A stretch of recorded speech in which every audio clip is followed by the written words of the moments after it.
가장 궁금했던 게 수색했더라고. 지금 자치발전비서관실 압색 시도였잖아요. 자치발전 비서관. 자치발전 비서관이 나오셨어요. 뭐 그 당시 근무하셨던 건 아니죠? 예, 제가 그때는 아니야. 그 전에 자치발전 비서관이셨죠? 네. 그렇죠. 그때 어. 지금 그 장모 행정관이라고 하는 분이 그러니까 제가 이제 그 전국의 공약사항을 넘겨드렸잖아요. 네. 그거 정리해서 이제 보고를 한번 하셨잖아요. 네. 기조회의 때 보고를 한번 수보회의 때 보고를 한번 하셨는데 그때 가니까 그 정리를 해놨더라고. 그래서 그걸 이제 제가 다시 소홀된 거예요. 그러니까 2017년에 준비를 했다가 저희가 2018년 여름에 간 거잖아요. 그러니까 봄에 그걸 정리하는 과정에서 전국의 모든 시도의 모든 현안, 특히 대통령 공약으로 되어 있는 건 다 살펴본 거예요. 심지어는 지금 한병도 수석과 그 행정관들이 자치발전비서관, 그 당시에는 균형발전비서관이죠. 제가 가면서부터 자치발전비서관실이 생겼거든요. 그랬는데 모든 시도에 일일이 찾아다니면서 지역에 어떤 현안이 있는지, 뭐가 문제인지, 대통령 공약을 어떻게 실행할 것인지, 실천할 것인지 이거를 다 점검을 한 거예요. 일일이. 그 중에 하나예요. 그것도. 그런데 더 재밌는 건 지금 실현된 그러니까 예타 면제 사업으로 한 공공산재병원이 그러니까 지금 현재 울산시장 공약이 아니고 그 전 시장 공약이야. 김기현 시장? 예, 내가 말을 일부러 이름을 안 불렀는데 그래요? 김기현 일부러 안 한 거예요. 전직 시장, 전 시장의 공약이에요. 그게 산재 모병원이라고 하는 거였어 원래. 그것이 이름이 바뀌어가지고 이제 현 시장에 와서는 후보 시절에 뭐 공약을 다른 말로 바꿔서 했어요. 그건 몰랐네. 그랬다가 결국 통과는 어떻게 됐냐면 공공산재병원이 된 거예요. 그래서 자유한국당 소속 지자체장이 하던 공약이 대통령 공약이라는 채널을 통해서 타고 넘어왔는데 그 양반이 떨어지고 지금 된 거예요. 그러니까 그 과정에서 지역민들하고 청와대와 부처가 얼마나 많이 얘기를 하게 되나요? 물론 서울 사시는 분들은 못 자치발전 비서관실은 모든 민원이 집중돼요. 모든 지역 민원이. 그렇죠. 이제 예를 들면 우리 당이 아닌 당연히 경북도지사, 대구시장도 자치발전 비서관실을 경유해서 여러 가지 수건 사업에 대해서 논의를 하러 옵니다. 그리고 이제 울산시장이든 뭐 부산시장이든 또 거기에 그 지역위원장이든 다 이제 지역의 수건 사업이 다 주민들의 민원이고 오랜 동안 그 해결되지 않은 문제들이에요. 그걸 예전에 대통령들은 지역 공약 관리라는 게 없었어요. 일체 관리 대장도 없었어요. 근데 이제 우리 문재인 정부 들어와서 대통령님이 지역 공약을 자치발전비서관실이 목록을 다 정리해가지고 균형발전비서관실 다 갖고 있었죠. 144개 아마 그거는 내가 줄여놓은 거고 그 전에는 176개 정도 했어요. 그리고 이제 거기에서 이제 프로세스 관리를 완성된 거, 그다음 현재 진행 중인 거, 미착수된 거 이걸 다 목록 관리를 하고 그렇게 철저하게 관리를 해서 그 한번 수보회의에서 공약의 진척 정도를 제가 이제 보고를 한 적이 있거든요. 근데 이제 이 검찰이 실제로 압수수색을 했냐? 못했어요. 그리고 압수수색 목록을 제시를 했는데 법원으로부터 허가받은 목록이 아니고 뭐 청와대에서 문제 제기를 하니까 뭐 어떤 조항에 뭐를 압수수색할 거냐라고 보여주라고 했더니 아무것도 안 가지고 온 거예요. 나중에 페이퍼를 가지고 와서 법원으로부터 허가받지 않은 목록을 제시를 한 겁니다. 그래서 청와대가 이거는 불법적인 압수수색이다 라고 압수수색을 안 받아줬어요. 그러니까 이게 뭐냐면 검찰이 그 우리 추미애 장관의 그 과감한 인사 이거에 대해서 예를 들면 흠집 내기, 보여주기 이런 어떤 쇼를 한 겁니다. 정치 검찰의 쇼. 네, 여기서 스톱이야. 네. 여기 스톱. 지금 압수수색을 해도 나는 검찰이 아무 준비 없이 왔다고 생각하는 게 압수수색을 해도 지금 얘기되고 있는 사안에 대해서 나올 것이 미안하지만 아무것도 없어요. 아무것도 없어 실제로. 잘 아시겠지만 이 당시 했던 게 딱 유일하게 뭐냐면 목록을 다 정리해서 아이템 관리한 것 뿐이거든. 뭐가 나온다고 거기서 무슨 누가 와서 어쨌든 이런 게 아무 기록이 없어요. 그 누가 그 기록을 해놓냐고. 좀 정리를 조금 하면 되는 거는 뭐냐면은 그러니까 대통령 공약이 있고 대통령의 지역 공약이 따로 있거든요. 그러니까 대통령 공약이라는 것은 대통령 선거대책위원회에서 공식적으로 대통령 후보자의 공약으로 정리해서 발표한 요걸 말하는 거고, 대통령의 후보자의 지역 공약이라는 거는 지역에 갔을 때 대통령이 이제 아무래도 유세도 하게 되고 지역에 건의도 받게 되고 지역 언론과 인터뷰도 하게 되고 이러면서 본부에서 확정한, 선대위에서 확정한 정식 공약과는 약간 이제 맞아요. 아니. 그러니까 약간 이 레벨이 어찌보면 조금 다른 수준의 이 공약들을 지역 공약으로 분류를 해가지고 그걸 지역 공약으로 정리를 해서 만들어 놓은 걸로 제가 알고 있습니다. 그러니까 아까 말한 대로 전 정부들까지는 지역 공약을 체계적으로 관리하지 않은 이유가 정식 공약으로 채택했다고 인수위나 이런 데서 선정하지는 않았기 때문에 이제 관리를 안 했던 거라고 봐야 되거든요. 그런데 문재인 정부의 국정기획자문위원회에서 제가 알기로는 인수위에 대신했던 국정기획자문위원회에서 지역 공약조차도 챙겨서 관리를 하는 게 좋겠다라고 이야기가 있었고, 그거의 후속으로 지금 이제 지역 공약을 관리를 이제 명부를 정하고 그걸 이제 해온 과정이 이었는데, 문제는 검찰에서 문제를 삼는 거는 보니까 그 지역 공약 관리하고는 약간 다르게 다른 프로세스가 뭐가 진행된 게 있지 않느냐는 식으로 약간 뭐 의심을 그러니까 하면서, 그거를 왜 여기 청와대 와서 찾냐고. 그러니까 그 논의를 약간 이렇게 섞어가지고 지금 보니까 도대체 뭐가 문제인지를 명확하게 검찰이 이 하지도 않은 대목에 대해서 상태에서 이걸 섞어서 아니, 하는 그렇지. 거 이해가 안 돼 있는 상태. 기초는 이해가 안 돼. 압수수색을 다분히 수색이 목표가 아닌 걸로 활용하고 있는 거예요. 그 대목이 그 문제라니까. 조국 장관에 대한 압수수색도 남발했잖아요. 70여 차례. 그러니까 어떤 특정한 뭔가를 들여다보겠다라는 의도가 아니고 연맥인 거지. 쉬워하는 거예요. 그러니까 진짜로. 이게 8일 날 검찰에 인사가 있었고 10일 날 압수수색을 실시한 거잖아요. 그러니까 영장 신청을 한 8일 아니면 9일 날 했을 거 아니에요. 그러니까 인사가 나자마자 지금 압수수색 영장 신청을 한 거란 말입니다. 그 영장 내용이 보면은 청와대 관련자, 이 의심되는 관련자가 18명이라고 돼 있다잖아요. 그러니까 이게 압수수색을 18명과 관련된 서류 일체라고 돼 있다는데 제가 보진 않았기 때문에 언론에 나오면, 근데 말이 그렇지 청와대 직원 18명이면은 제가 보기에는 자치발전비서관실이 정무수석실 소관이니까 정무수석실에 있는 직원들 몇 명 어떻게 관련돼 있는지 모르겠고 관련돼 있을 거 아니에요. 그다음에 뭐 정책실에 있는 무슨 사회정책비서관 무슨 비서관 이렇게 해가지고 제가 보기에는 하여튼 사글이 그냥 아무나 집어넣은 것 같아요. 그러니까 제가 볼 때 차라리 청와대의 모든 서류라고 하는 거하고 이게 다를 바가 없는 그러니까 이야기란 그 대목도 말입니다. 좀 얘기를 해야 되는데. 근데 국가보안시설로 되어 있어서 현재 법상 압수수색이 불가능하다는 것은 자신들이 잘 알기 때문에 핀셋으로 딱 찍어서 꼭 필요한 서류가 이거니 국가보안시설이라 하더라도 협조를 해주시오 하면은 이제까지 문재인 정부의 청와대가 협조 안 한 적이 한 번도 없습니다. 그런데 국가보안시설로 되어 있는 거를 18명이 누군지도 잘 모르겠지만 그게 상당히 고위 간부들일 가능성이 높은데 그 사람들과 관련된 서류 일체를 내놓으라 그러면 어떻게 하자는 이야기예요. 그러니까 검찰이 아무런 준비 없는 정치적 행위를 했다. 이건 분명한 것 같아요. 왜냐하면 지금 말씀하셨지만 이 대통령 공약이 국정기획자문위원회에서 이번에는 정말 지역 공약까지도 그 국정기획자문위원회 보고서에 넣었단 말이에요. 그래서 그거를 균형발전비서관실에서 관리를 했었고, 그 관리는 여러 명이 한 것이 아니고 딱 한 사람 행정관이 그렇죠. 여러 일 중에 하나로 하는 거란 말이에요. 그러면 딱 정해져 있어요. 당시 이제 자치발전비서관으로 자치분권비서관하고 규정발전비서관이 통합이 됐으니까 그 담당 행정관, 그다음에 자치발전비서관. 너무 자세히 얘기하면 아 그럴까? 쟤들이 또 그다음에 지나가. 수석. 아 그럴까? 그러니까. 그게 좀 이 정도까지밖에 아니에요. 이게 그게 좀 그런데 조심스러워. 무슨 18. 자, 그래 그럼 네. 그만하고. 네. 하여튼 이거는 어. 검찰이 공부를 아무것도 안 해갖고 무조건 갖다 들이댄 그러니까 이제 그런 경우. 너무 비상식적인 짓을 하면은 의도가 보이잖아요.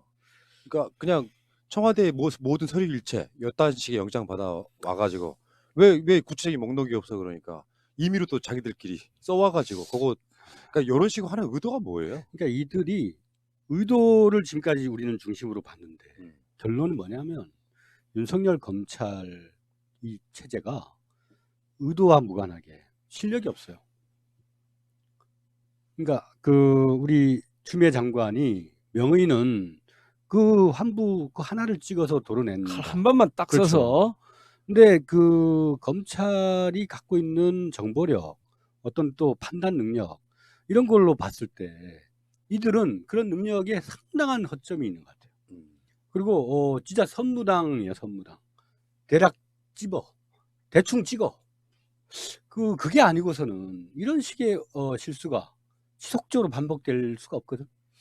근데 이제 8일 날 아까 얘기했지만 인사가 나고 실수가 10일 날 이 실수 압수수색을 아니지. 실시한 거잖아요. 이게 일종의 프레임 전쟁 하는 거다. 그러니까 쇼 하는 거죠. 그러니까 청와대가 자기 이제 인사를 내면서 검찰을 뭔가 압박하고 어떤 정치적 목적을 가지고 검찰에 대해서 어떤 작용을 하더니 수사에도 협조를 안 하고, 그래서 사실은 청와대가 검찰에 대한 부당한 개입을 하고 뭔가 정치적 목적을 달성하려고 하는 꼼수를 부리는 거 아니냐라고 하는 의심을 갖게 하려고 하는 의도가 있다. 그러니까 정치적 의도를 가진 쇼다라고 그렇죠. 이제 사실은 볼 수밖에 없는 그런 상황이라고 봐요. 자유검찰당의 정치적 행위야. 형이 한번 해봐. 아이고 참 어이가 없어서 이건 정말 그 인사에 대한 보복성. 우리도 할 수 있어.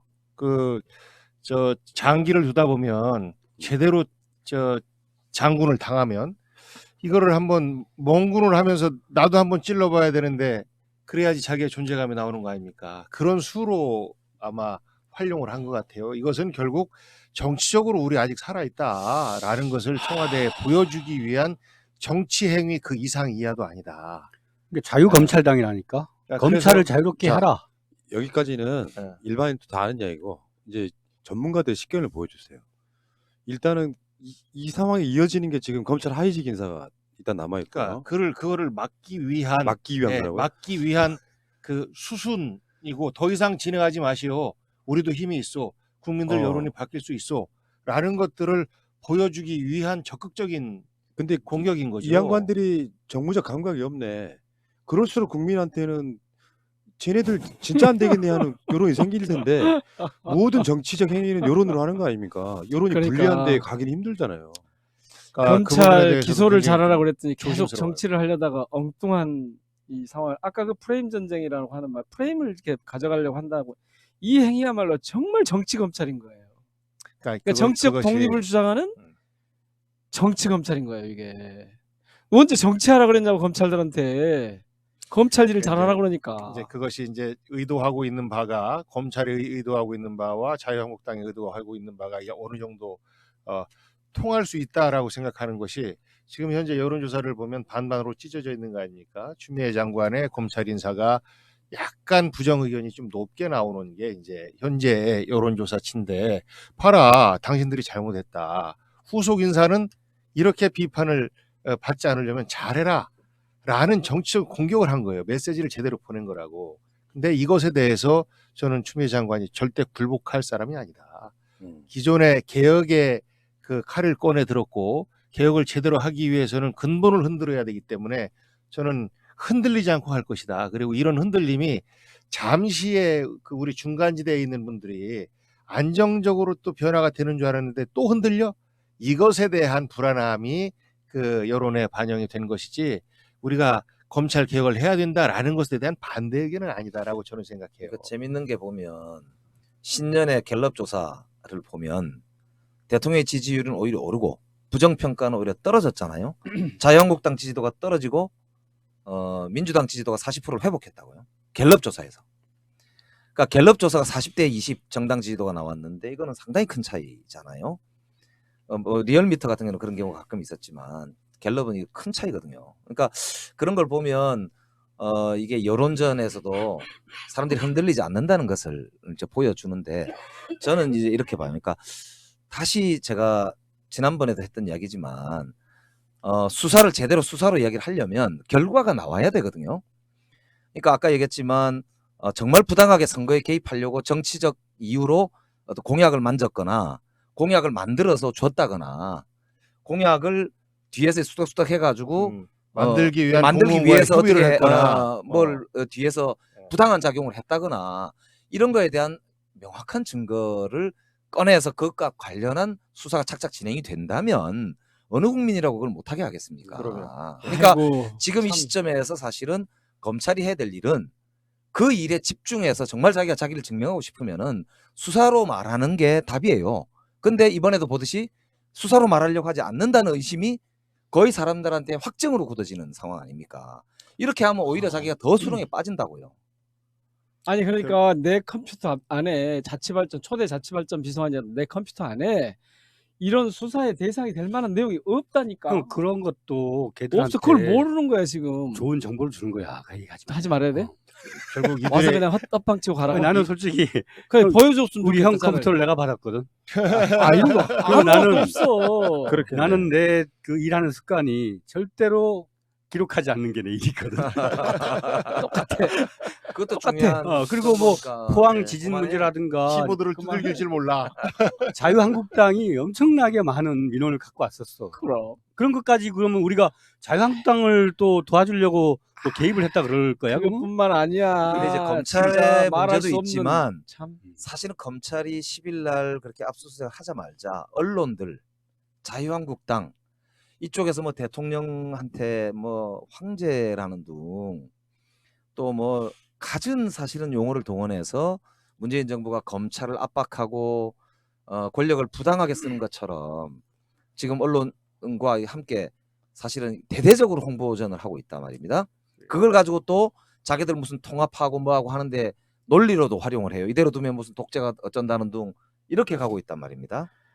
그러니까 검찰이 이제 자기 스스로도 정치를 해서도 안 되지만 이런 식으로 휩쓸려서 만약에 갔을 때 국민들에게 어떤 평가를 받을지를 준엄하게 사실은 봐야 된다. 그리고 지금 특히나 여야 간의 선거전을 앞두고 있는 이 시점에서 더 이상은 정치에 요만큼도 관여를 하지 않는다고 국민들이 확신해야만 검찰도 제대로 된 이번에 자기들이 원하는 정말 바가 요만큼이라도 있다면 제대로 된 평가를 받지, 그렇지 않으면 큰 문제가 생길 거다. 그러니까 결국은 이것이 이제 그 분명히 알아야 네, 된다고 생각해요. 프레임이라고 하는 것이 청와대에 대한 수사, 살아있는 권력도 수사해라라는 게 문재인 대통령의 지시였지 않습니까? 윤석열 검찰총장한테. 그러니까 우리가 살아있는 권력을 수사하는데 막고 있습니다라는 수를 둔 거예요 이번이. 그러면서 추미애 장관의 인사가 수사진 해체다라는 프레임을 걸고 있고, 이것이 그 자유한국당을 통해서 정치적인 용어로 막 나오고 있고 보수 언론을 통해서 나오고 있고 해서 검사장 인사까지는 오케이 하지만 그 밑에 있는 실무 부장급부터 해서는 건드리지 마시오라는 시그널을 세게 준 거거든요. 근데 이것이 사실 그동안의 검찰의 행태를 볼 때 우리 국민들이 그래 맞아 수사는 그냥 해야 돼라는 것이 아니고, 저는 추미애 장관이 갖고 있는 그런 생각처럼 제대로 수사를 한다면 제대로 객관적으로 정치적인 모든 뜻을 빼고 수사 그 자체로만 할 수 있는 이런 진들로 다시 구성하는 것이 그게 국민들의 생각이다라는 것 하나 하고, 또 하나는 저는 이번 주광덕 의원이 그 뭐 이성윤 그 서울지검장 문자 메시지 단 한 사람한테 보냈다라고 얘기를 하는 거잖아요. 그런데 그것이 그대로 와서 조롱하는 문자가 됐다라고 하면서 이게 이제 기사화 됐었는데, 그런 식으로 내통을 하고 있었던 거죠. 실질적으로. 저는 자유 네, 검찰장이야. 저는 그들끼리는 편안하게 야 이런 문자도 보내는데 솔직히 문자 받았는데 나는 기분 나쁘더라라는 이야기들을 같은 검사 출신들이니까 할 수 있을 거 아닙니까? 이거를 그대로 다시 정치적으로 재포장을 해서 주광덕 의원이 발표하고. 검찰이 내부의 메밀한 정보를 정당에게 넘기는 행위는 정치중립법을 위반한 거 아니에요?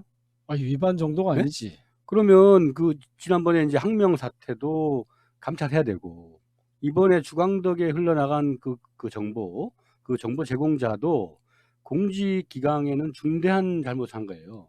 공직기강을 해이하게 한 걸로 감찰권을 행사를 해야 되지 않을까 싶은데 어떻게 보십니까? 저게 이제 그 해당되는 분이 누군지는 모르겠지만 직접 뭐 나와 있어요. 네, 누군지도. 직접 이렇게 그렇게 보낸 건지, 아니면 보통 이런 경우에 아니 본인께서 그 이성윤 지검장께서 단 한 사람한테만 아니, 이렇게 그게 보냈다 아니라니까. 이렇게 했어요. 그거를 주광덕 의원에게 전달한 분이 예. 이제 예를 들면 직접 그 해당 공무원이 전달을 한 것인지 아니면 이제 보통 이런 경우는 사실은 뭐 언론이나 취재 과정에서 이렇게 했다고 나가는 경우가 많더라고요. 그 전에도 보면은 그래서 감찰권 개인 행사할 휴대전화인데 때 그거를 어떻게 남한테 통해서 그러니까 하겠어요. 어쨌든 뭐 그러다 보니까 이제 보통 감찰한다고 할 때 이제 어려웠던 경우들이 그 전에 경험들을 들어보면 이 출처가 좀 불분명해서 이게 도대체 어디를 통해서 흘러나갔는지를 확인하기가 조금 곤란한 이렇게 되는 경우가 저번에 많더라고요. 압색영장 기각됐죠. 그 주광덕에 대한. 휴대폰. 예. 그 지금 분위기는 그거 같아요. 검찰 쪽에 있는 모 인사가 주광덕하고 통화해서 진짜 기분 나쁜 문자 왔더라 정도가 전달된 것 같고 실제로 문자 내용은 주광덕은 안 본 것 같아요. 그러니까 내가 주관적으로 기분 나쁘게 받아들인 문자를 한 다리 건너니까 조롱하는 문자처럼 되고 그걸 또 언론에 대고 말하는 사람은 또 아니 공개된 걸 보니까 무슨 조롱의 내용이 없던데 그래. 그러니까 뒤에 뭐 하나님 뭐 어쩌고 아니 하는 아니 자 뭐 근데 기도 드린다 이런 내용을 저는 이제- 봐서는 내가 봤을 때 본 것 같은데. 여기서 이런 생각이 들더라고. 조금 위험한 생각일 수 있는데 검찰이 가령 총선거 같은 것을 앞두고는 뭐 60일이면 60일, 90일이면 90일, 아니면 뭐 공무원 사퇴 시한에 맞춰서든 이 수사를 좀 중지해야 될 것 같아요. 그러니까 정치적 논란의 여지가 있는 사안들에 대해서는 가능하면 정말 특별하게 긴급하게 정보를 자료를 확보해야 되는 경우가 아니라면 좀 뒤로 미루도록 해야 될 것 같아요. 이걸 가만 놔두니까 그거는 계속 좀 다른 위험하긴 논란이 한데 다른 논란이 발생할 그러긴 수 한데, 있어서 그런데- 그거는 우리가 정치권에서 좀 쉽게 공개적으로 논의하기는 조금 부담스러운 측면이 있어요. 아니 그렇기 때문에 있지요. 예. 있는데 지금 정도의 검찰의 행태를 놓고 보면 이런 게 필요할 만큼이라니까 지금 상식 밖이야 이게. 그러니까 이제 정말. 검찰은 어떻게 보면 법은커녕 정치를 가장 일선에서 마치 자기들이 정치판을 좌지우지할 수 있다고 착각을 하고 있다니까요. 근데 이제 그렇게 이런 하고 주장이 거꾸로 보면 패스트 트랙 수사나 그러니까 다른 거에도 거꾸로 연결이 될 수도 있고 예.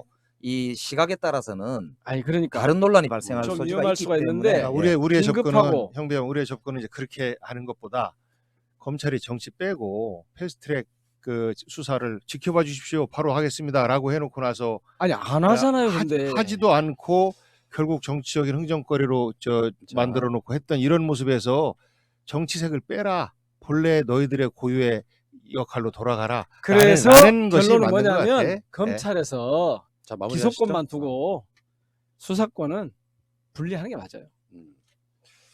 예. 특히 정치 예. 쪽은 예. 하지 말아 그래요. 오늘 통과될게요. 그러니까 그러니까 이제 검찰이 그 거짓말 이 사람들은 내가 봤을 땐 그래요. 이미 이제 자신들이 해야 될 범위를 넘어서 버리고 나니까 사실 문재인 정부 정도 되는 정부면 손해를 보더라도 검찰에게 정당하게 수사할 수 있는 권한을 이미 충분히 주었다고 생각을 그렇죠. 하거든요. 근데 너무 넘어서니까 이게 국민들 입장에서 답답하고 사실은 검찰이 거짓말 등을 통해 가지고 아까 그 압색 영장 그 코미디 주광덕과의 어떤 내통 이런 것들을 보여주는 것 자체는 거짓말을 통해서 정치를 하고 있는 이런 상황이거든요.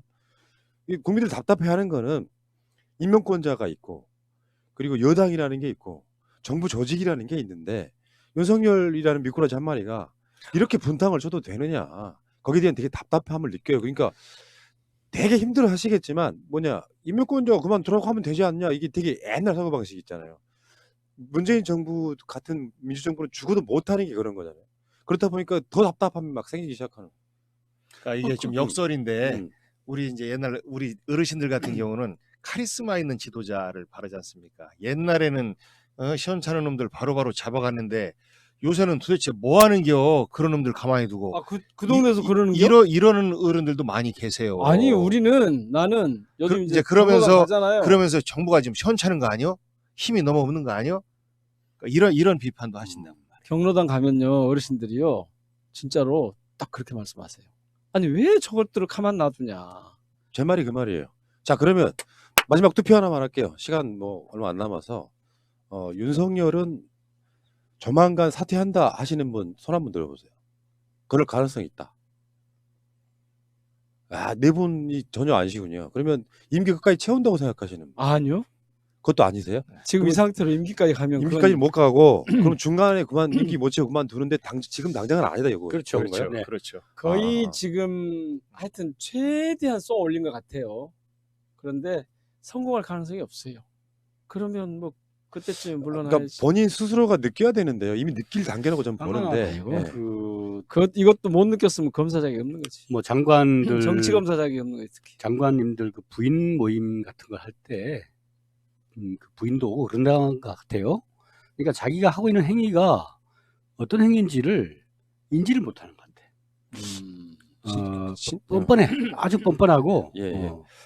그러니까 저는 요새 그 두 사람을 한번 생각해봤어요. 진중권 교수, 자기 철학과 소신이 분명한 사람이지 않습니까? 자기 중심적으로. 그러면서 이번 좀 결을 달리하는 목소리를 내면서 비판을 많이 받고 있는데 어쨌거나 자기한테 빠져 있는 것 같아요. 자기 세계에. 그러다 보니까 자기 세계만 옳고 다른 세계는 다 그른. 자기 기준에서 볼 때. 한마디로 하면 네. 확신범이다. 자, 알겠습니다. 윤석열도 똑같이 검찰에서 볼 때 옳고 그름 중심으로만 보는. 검찰 지상주의 확신범이다. 그렇죠, 그렇죠. 자, 그러면은 제가 결론을 내리겠습니다. 총선이 끝나면은 음. 황교안이 아니고 윤석열이 사퇴할 것 같습니다. 책임을 지고. 역시 역시 예. 반드시 패퇴시킵시다. 근데요, 이게 이제 사람들, 국민들마다 성격들이 다르겠지만 긍정적 마인드 갖는 사람은 예를 들어서 뭐 예전에 문재인 후보가 박근혜 후보한테 졌을 때 정말 하늘이 까매지는 그 느낌으로 출근했던 기억들이 있거든요. 거기서도 많은 사람들은 머릿속에 꽃을 피워가지고 결국에는 문 대통령이 됐고 정권도 바뀌고 지금 정권 연장 한 30년 하게끔 생긴 상황이잖아요. 그러니까 30년? 머릿속의 마인드는 막 답답하고 힘들고 짜증난다가 아니라 원래 역사라는 것은 그런 식으로 위기들이 와요.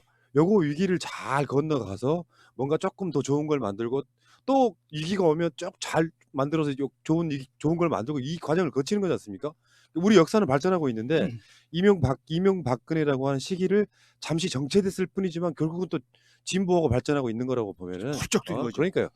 지금 보시는 분들이 지금 막 답답함을 토로해서 제가 이런 말씀 드리는 거예요. 그 답답함에 어, 대해서 제가 어. 한마디로 정리를 좀 하면 잘 아시겠지만 미국의 민주주의를 연구한 토크빌의 얘기잖아요. 민주주의는 사회의 상태다. 지금 우리 사회가 이런 정도인 거예요. 그러니까 좀 답답해도 예. 어쩔 수가 없는 대목이 있습니다. 더 진득하게 밀고 나가야 돼요. 자, 그러니까 이분들 지금 나오고 계시는 분들이 살아계신 한에는 정권 뺏길 일이 없다. 앞으로 30년이라 그랬더니 100년 막 그래가지고요. 특별한 상황이 없는 한, 그러니까 저는 이렇게 보거든요. 정치인들 아까 다 똑같다 양비로 말씀하셨는데 민주당하고 자유한국당은 제가 경험해본 바에 따르면 달라요. 사람들의 기본 결이 달라요. 완전히 달라요. 완전 달라요. 그러니까 그게 그런 어떤 정치라는 게 조금 더 좋은 사람들이 하는 거다라는 그 맛을 보면 복지처럼 되물리기 힘들다. 촛불시민하고 태극기 부대의 차이예요. 그러니까요. 자, 가장 알겠습니다. 큰 차이가 뭐냐면요. 어. 민주당에는 그래도 자기 소신과 원칙이 있어요. 그런데 저쪽 당 가시는 분들은 민주당이 정책적으로 옳고 바른 것 같은데 근데 나한테 저쪽 당에서 떡을 준대라고 하면 가요. 자기의 이해관계에 아주 충실한 사람들이 저쪽 당을 구성하고 그걸 있고 한마디로 하면 저는 후안하고 무치라고 하잖아요. 그러니까 부끄러움을 모른다. 이런 게 무치거든요. 네. 그러니까 정말 이 맹자도 말씀하셨듯이 가장 중요한 게 부끄러움을 아는 게 정치인의 첫 번째라고 되어 있거든요. 네, 그러니까 알겠습니다. 민주당에는 부끄러움을 그래도 부끄러워할 줄 아는 사람들이 대부분 그럼요. 있다. 그러니까 우선적으로 공공